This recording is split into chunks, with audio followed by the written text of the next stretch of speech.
The goal of this lesson is to prove Sylow's second theorem.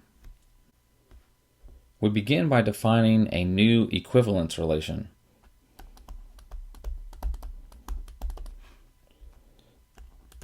Let G be a group, and let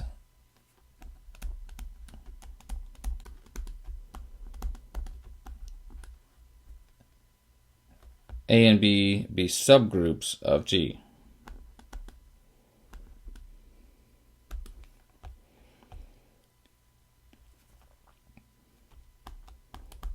Then for two elements of G, X and Y,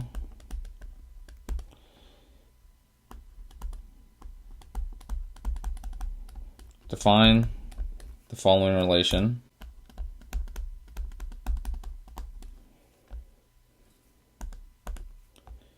We'll say that X is related to Y if and only if Y equals A, X, B,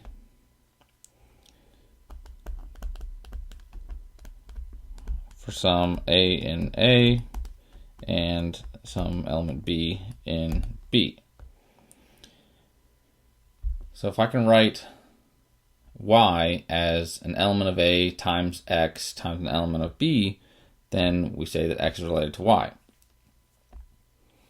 Now, just to point out, this is not multiplication.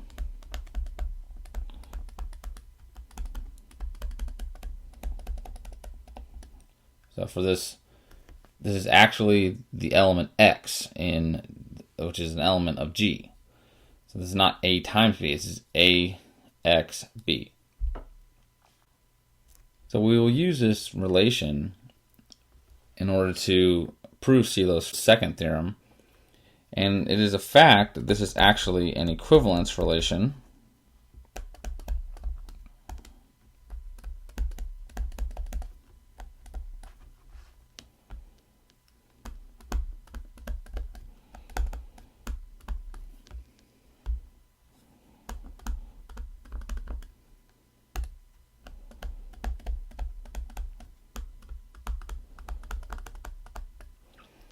And because this is an equivalence relation on G, just as in any equivalence relation, the equivalent classes will partition G. And as it's this partition that will be particularly useful when we prove Sylow's second theorem. So this relation partitions G into equivalence classes,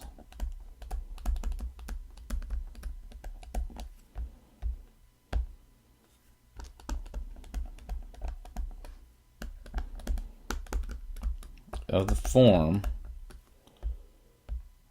they look like subgroup A times X times subgroup B, which is made up of all the elements A, X, B, such that A is in A and little b is in B. So this would be the equivalence class of element X. And these equivalence classes are called double cosets.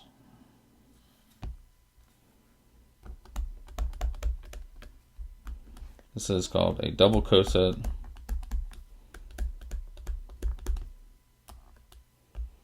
of A and B. Of A and B and G. So our first step is to prove a lemma about the size of a double coset. So we're going to answer the question, how many elements are in this double coset?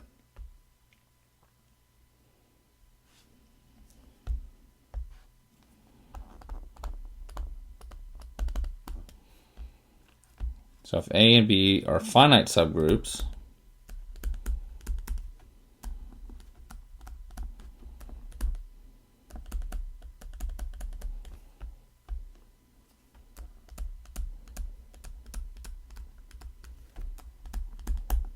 of group G, then the order of the double coset A, X, B actually equals the order of A times the order of B, all divided by the order of A intersect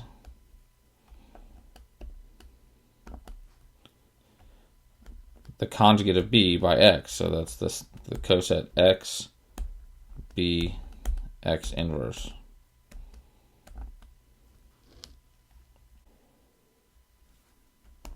Okay, so let's prove this lemma. So to prove the lemma, we're going to use the following function. So let's first define a map, let's call it T, which maps elements in the double coset AXB to the set AX, B, X inverse, and T is going to be defined by T of AXB equals AXB X inverse. So then we claim that T is a bijection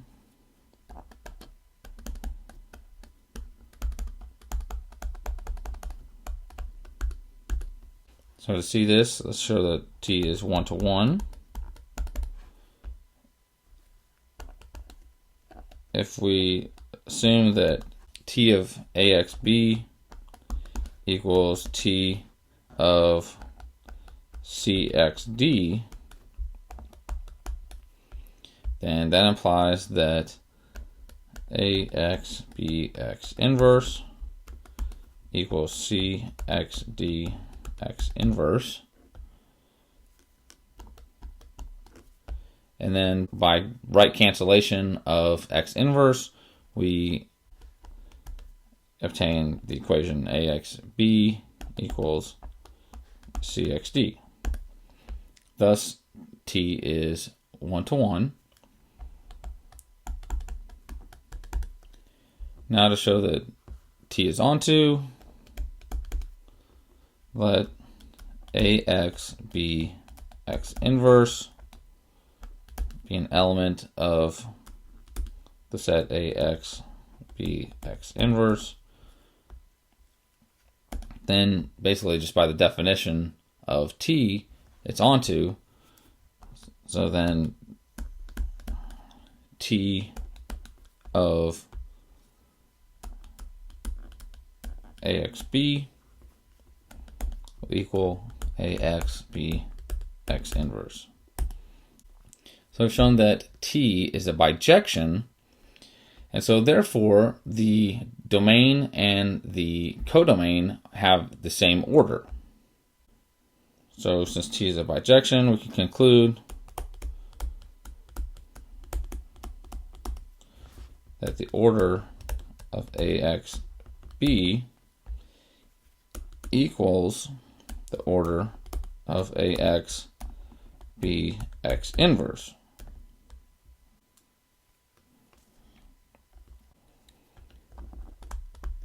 Now the conjugate coset AX B X inverse is a subgroup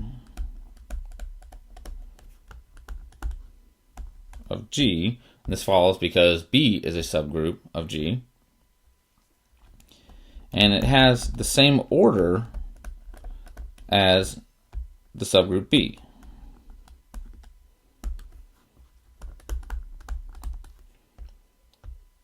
Thus, the order of the double coset AXB, which we proved is equal to the order of AX B X inverse, this equals the order of A times the order of X B X inverse,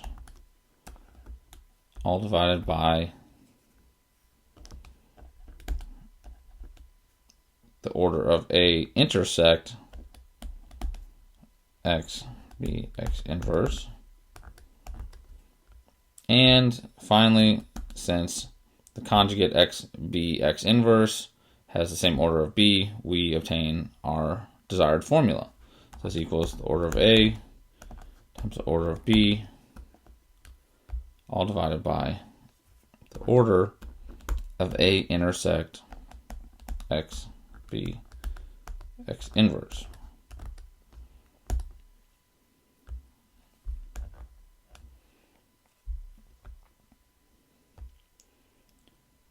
Now we're ready to state and prove Sylow's second theorem.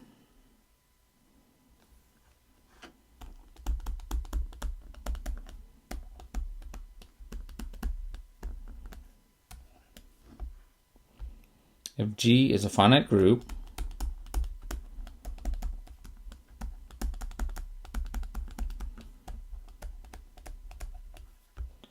and A and B are two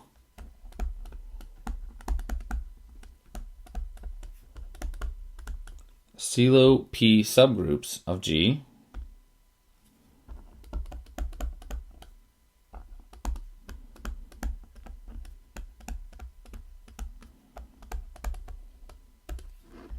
so recall this means that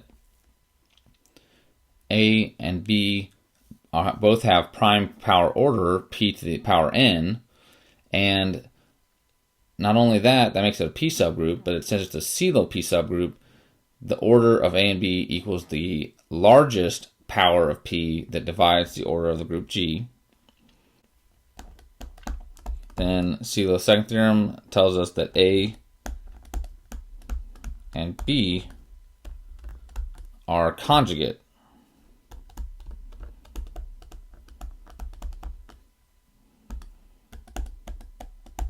That is, that I can write A as X, B, X inverse for some element X and G.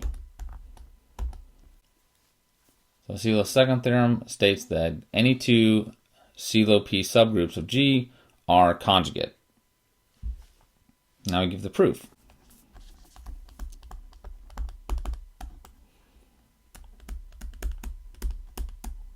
So let A and B be Sylow P subgroups of G,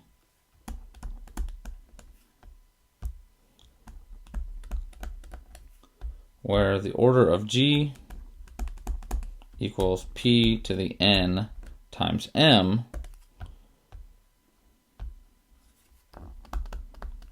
for a prime P, and where P does not divide M. So P to the n is the largest power of P dividing the group order of G. So therefore, subgroups A and B have order P to the n.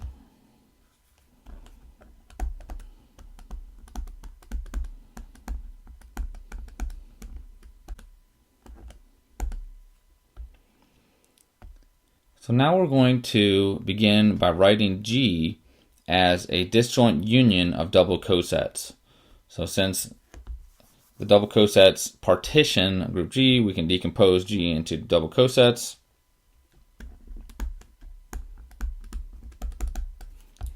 So we begin by writing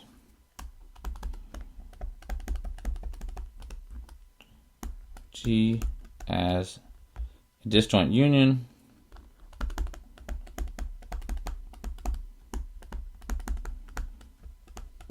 of double cosets.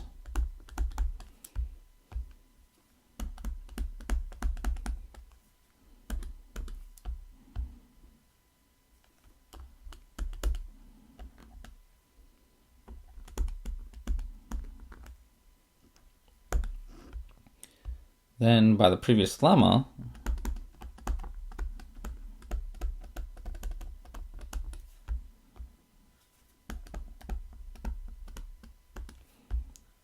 for each one of these double cosets, the order of AXB equals the order of A times the order of B, all divided by the order of A intersect X, B, X inverse.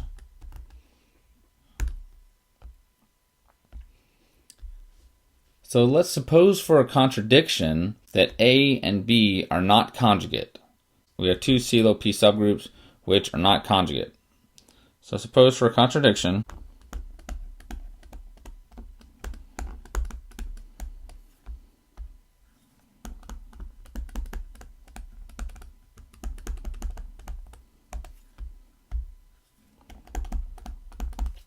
that A does not equal X, B, X inverse for all X and G.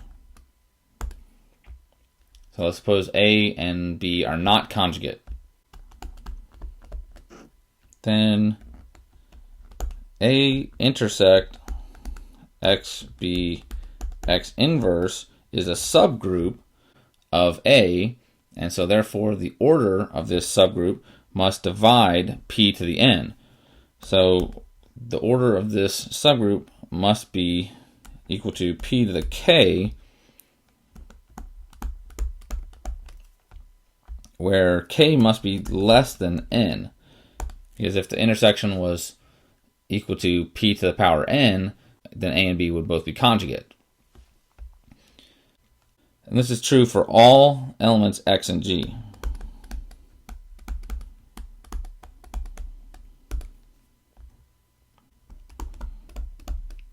Then the order of AXB we get the order of A times the order of B divided by the order of A intersect XB X inverse. And both A and B have order P to the N.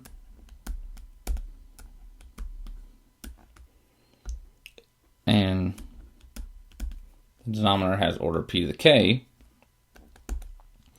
So this is P to the 2N divided by P to the K, or P to the 2N minus K.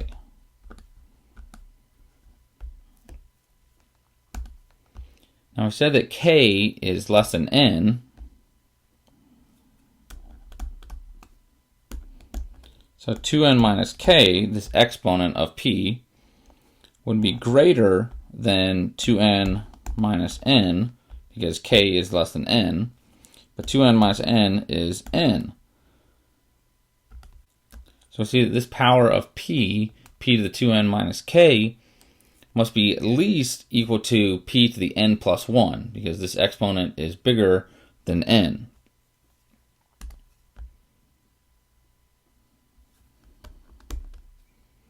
So we have that 2N minus K must be greater than or equal to N plus 1. So we see that for all X and G, P to the N plus 1 divides the order of the double coset AXB.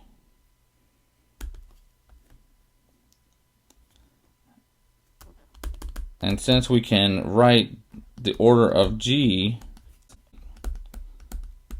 as the sum of the orders of the distinct double cosets that partition G,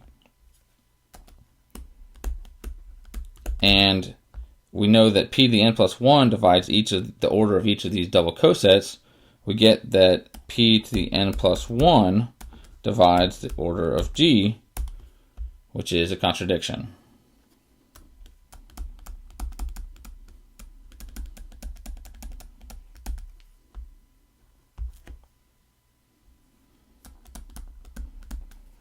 Thus, our original assumption that A was not conjugate to B must have been false, and therefore A must equal XB X inverse for some element X and G. that finishes the proof of Sylow's second theorem, which again states that any two Sylow P subgroups of G are conjugate. So in summary, Sylow's second theorem tells us that any two Sylow P subgroups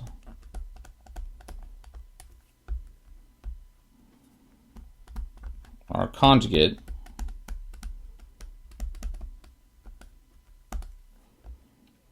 and so let's see an example of this. In S3, there are three Sylow 2 subgroups.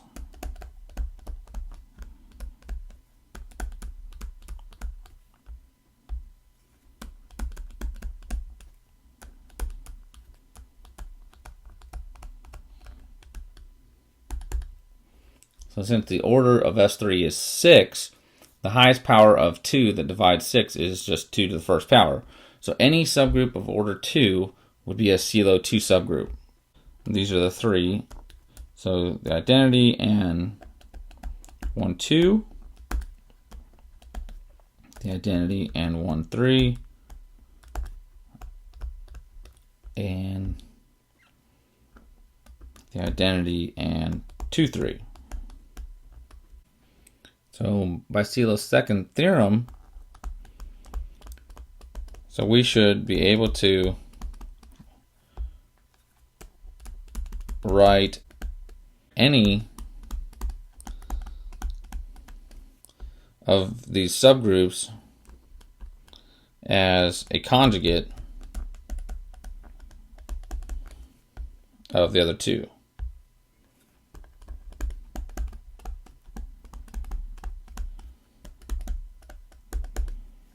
So for example, if I take the conjugate 1, 3 times the subgroup 1, 1, 2,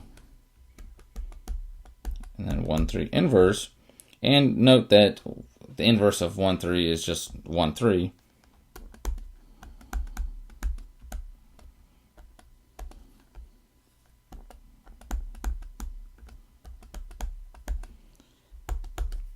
Then let me do the multiplication on the left. So 1, 3 composed with the identity is just 1, 3. And then 1, 3 composed with 1, 2 gives us the permutation 1, 2, 3.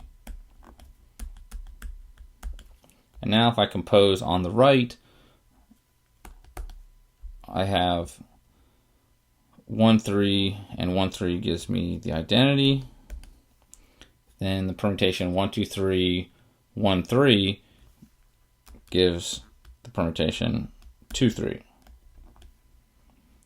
So this demonstrates that the subgroup containing 1 and 1, 2 is conjugate to the subgroup containing 1 and 2, 3.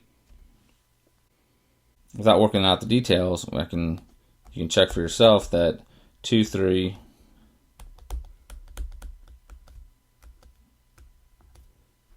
times the subgroup 1, 1, 2 times 2, 3 inverse would result in the subgroup 1 and 1, 3.